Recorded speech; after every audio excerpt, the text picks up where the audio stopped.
Hey guys, it's Graham. Welcome back to my channel, and today I'm going to be talking about when you need to start looking for a host family. Before I get much further in the video, I just want to remind you, if you haven't already, please like the video, subscribe to the channel, and leave me a comment down below. Also, please share this video with a friend, share my channel with a friend. If it helps you out, I'm sure it will help somebody else as well, and that is what helps me keep making these videos. That being said, let's jump right into this video.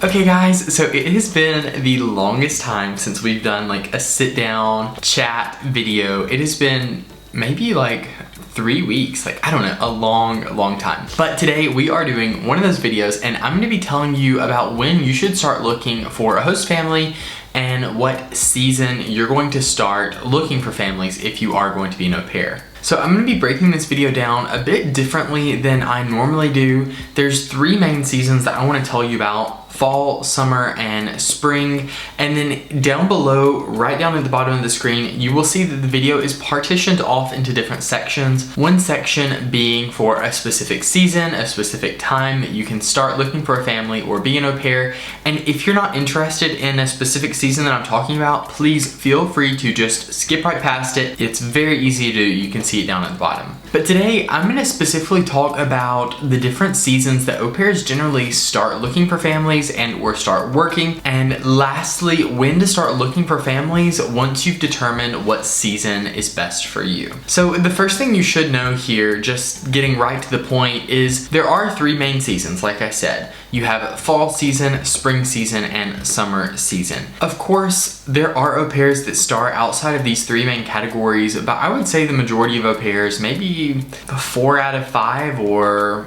more even, start in one of these 3 seasons. So if you are looking to be an au pair, if you're looking to find a host family, you're going to have the most luck finding families, and you're going to have the most options if you're looking to start in one of these 3 seasons. Just to mention this before we jump into the first season, I have recently launched an Instagram page just about a month or 2 months ago, so be sure to go and check that out. That is where I post content about my day-to-day life as an au pair, and you can just see what I do on a day-to-day basis and what au pairing looks like outside of these videos.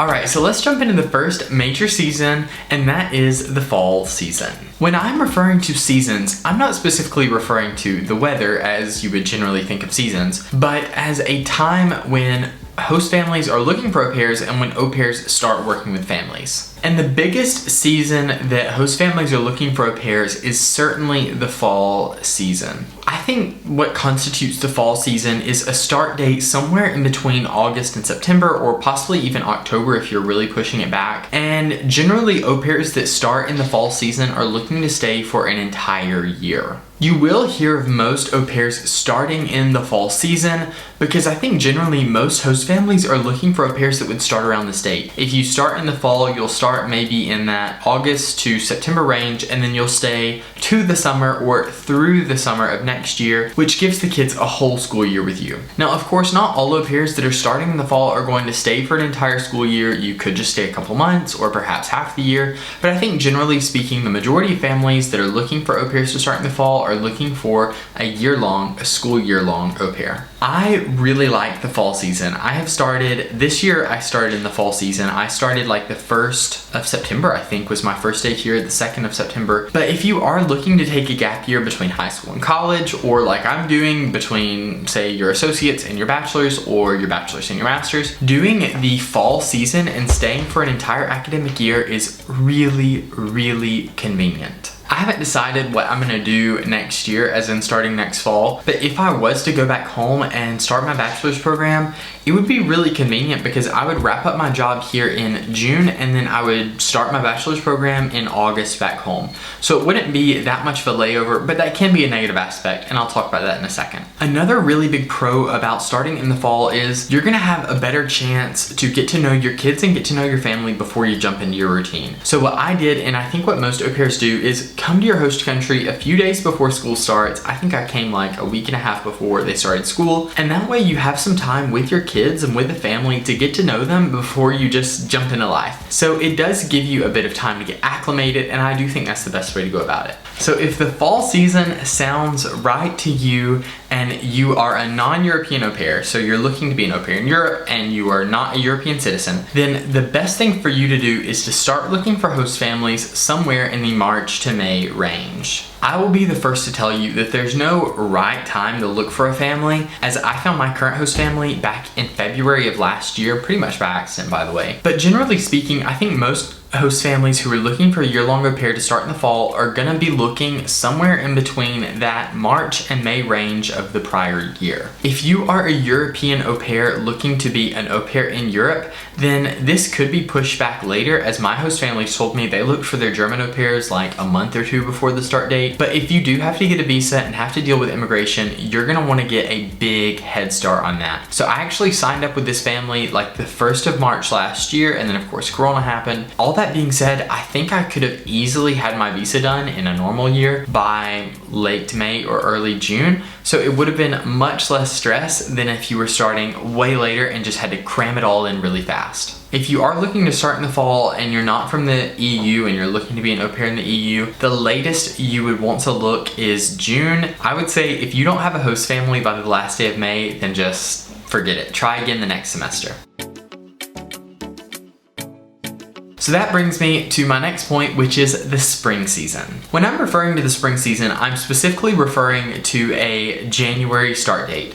So there are a good bit of host families that are looking for au pairs to start just after Christmas, before the second semester of school. The big thing to note here is there's not as many host families looking. There's not nearly as many host families looking for this time period, because like I said earlier, families generally want continuity for their kids, and two, for au pairs, it can be kind of awkward. A lot of host families that are looking for this time period are going to be rematch host families. So they're going to be host families that had an au pair in the fall, and then something went wrong, it didn't work out, and they're looking for another au pair to start in the spring semester. There are a few positives about starting in the spring semester that I really like, one of which is it's going to give you more time before and after your stay. So if you want to take a gap year or something, if you graduate high school, say in May, and then leave to be an au pair in September or October, you're not going to have a ton of time to save up money and to plan. Whereas if you push it back to January, you're going to have a lot more time and you're going to be able to save up a lot more money to enjoy while you're here in Europe. So one thing you have to think about if you're looking to start in the spring semester is you are jumping in halfway through the year. This is especially unfortunate if you're coming on the back of another au pair. I'm going to go so far to say that if one au pair started the school year with your host family and they left just right before you came in the spring, don't go with that family. Because what has essentially happened is the kids have gotten used to somebody else's routine, another au pair's routine, another au pair's way of doing things, another whole system of doing their school year, and now you're gonna come in and I promise you the thing you're gonna hear over and over is, well, the other au pair did this. And I just generally think it's gonna be a lot more difficult for you to get adjusted to your kids, to your family, to your routine if you're jumping in it halfway through the year. If you're gonna be an au pair for babies, whereas they're not going to school, this probably wouldn't be a big deal. But if you're coming after another au pair right on their heels, it's not just gonna be difficult for you to get adjusted, but it's gonna be hard for your kids to get adjusted to your way of doing things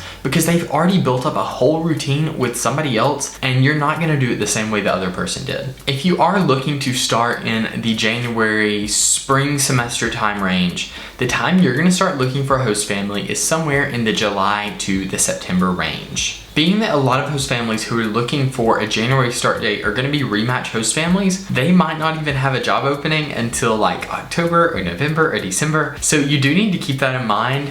And honestly, I think it's better to go with a family that's not a rematch family, just because what I was saying a second ago, you would be coming in somebody else's shoes and it would be harder to get adjusted to the family. You can start looking as soon as June or May of the year prior, but I think the majority of host families are going to have their eye on an au pair somewhere between that July and September date.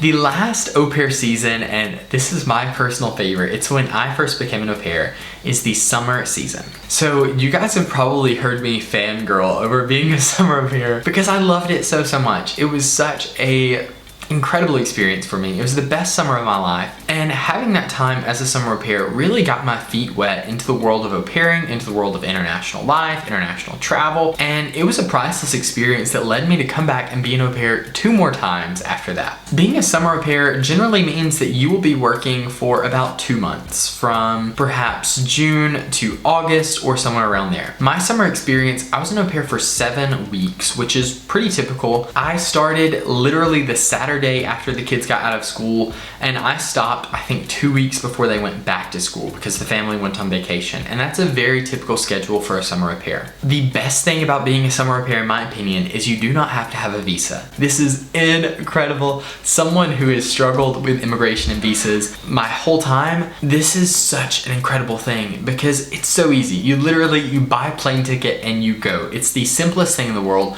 You don't have to deal with any of the bureaucracy. You don't have to pay a ton of money. If you're coming from the US going to Europe, you do not need a visa if you're staying in Europe for less than 90 days. So this is a big advantage. The summer au pair season is also perfect for students. So initially when I did my summer au pair experience, I had finished my first year of college in the spring, and then I was gonna start my second year in the fall, and I did actually. So I left about a month after I finished my first year of college, and then I got back about a week before I started my second year, and it worked out perfectly. It was super, super easy. So one of the biggest downsides, in my opinion, of being a summer au pair is just by the time you're getting used to your au pair lifestyle, your host family, your host country, is the time you have to leave. So most au pairs only stay for about 2 months, and that's really about the time that it takes you to get adjusted to your new life. So it's not a lot of time in your host country, it's not a lot of time with your host family, and it can be a very jarring thing to have to leave after you're getting so used to these people and after you've fallen in love with them. A positive for me, but a negative for some people, is as a summer au pair, you do spend a lot of time with your host kids. So generally I was working like 9-ish hours a day, and working as an au pair is not working like a nanny. It's much easier. We would spend a lot of time by the pool and with friends, so it wasn't like tough work for me or anything. But being that I did spend so much time with the kids, I got to build this incredible relationship with them. And then of course later, if you've watched my horror story, you know that I actually went back to live with this family later. But I feel like that I'm a bit closer to my host kids in Madrid than I am to my kids here in Seville. And I think one of the reasons why is because I spend so much time with them, whereas my kids here, I spend maybe half the time with them as I did my kids in Madrid. Of course, not every au pair schedule is gonna have you working that much. That is a lot of work, I know, but it's something that I wanted and I did enjoy it in the end. If you're looking to be a summer au pair, being that you don't have to have a visa, you can start looking pretty much any time before you go. I would say between 2 and 4 months is probably the best time though. When I was looking, I found a lot of host families looking for summer au pairs in the February to March range. So I think that's a really, really good time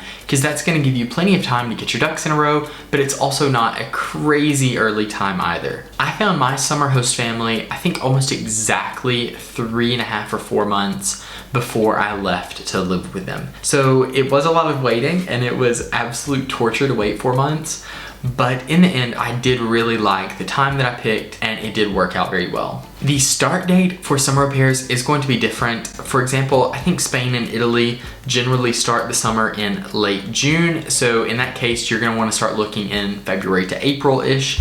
But if I'm not mistaken, Germany and possibly other Northern European countries tend to get out of school a bit earlier, like in May. So in that case, you might want to start looking, say, January to March. Again, if you don't have to have a visa, it's not going to be a big deal. You could really pull it last minute, but I think the majority of host families are going to start looking 3 to 4 months in advance. Just to give you a really quick synopsis, if you're looking to be an au pair in the fall, your best time to start looking for families is going to be between March and May of the year prior. If you're looking in the spring, you need to start looking somewhere in the July to September range of the year prior. And if you're looking to be a summer au pair, you could start looking anywhere between, I would say, 2 and 4 months before your potential start date. So thank you so much for watching this video. It has been a bit strange for me doing a sit-down video considering I have not done one in so long, so I hope this all makes sense. And if you've enjoyed it, please like it, leave me a comment down below, and subscribe to the channel. I appreciate you guys way more than you know. I really, really do. I thank you so much for your support,